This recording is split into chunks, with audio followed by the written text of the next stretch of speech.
Le faux scandale.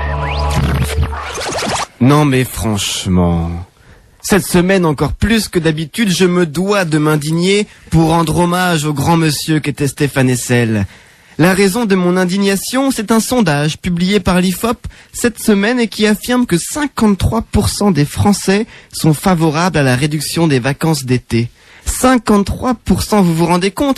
Une majorité de Français est favorable à la proposition de notre ministre de l'Éducation de raccourcir les vacances d'été de 8 à 6 semaines. 53%, je ne pensais pas qu'il y avait autant d'aigris en France.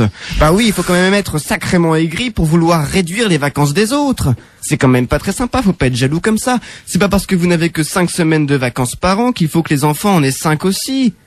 Évidemment, plus les personnes sont âgées, plus elles sont favorables à la réduction des vacances. Ça donne pas envie de vieillir, tout ça.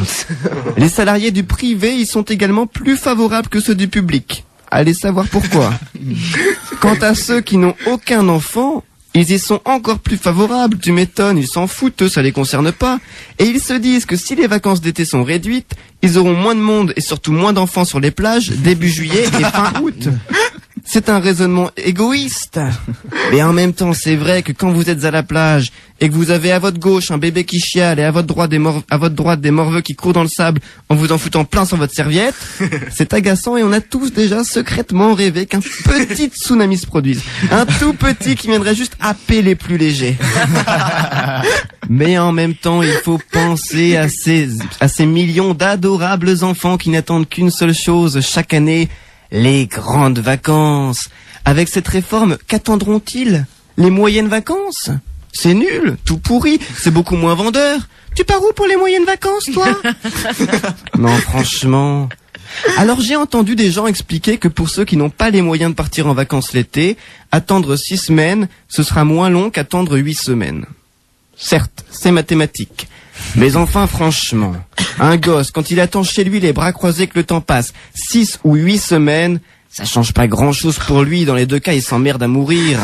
Trouvons plutôt des solutions pour qu'il puisse partir en vacances. N'est-ce pas, Vincent Payon? Payons-leur des vacances. Mais au lieu de ça, notre ministre préfère réduire les vacances des enfants et en plus leur augmenter leur semaine. Il veut faire passer la semaine en classe de 4 jours à 4 jours et demi. C'est scandaleux. Quand est-ce que l'on pourra regarder les dessins animés du mercredi matin avec cette réforme? On pourra plus. Des dessins animés vont disparaître.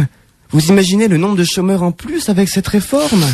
Tous ceux qui vont aller pointer à Pôle emploi, Fifi Brin d'Acier, Tom Sawyer, Inspecteur Gadget et tous les minicums. Vous me direz, ceux-là sont peut-être à la retraite maintenant. Ça ne me rajeunit pas. Bon, mais si vraiment vous voulez augmenter le temps en classe des enfants, monsieur Payon, j'ai une super idée.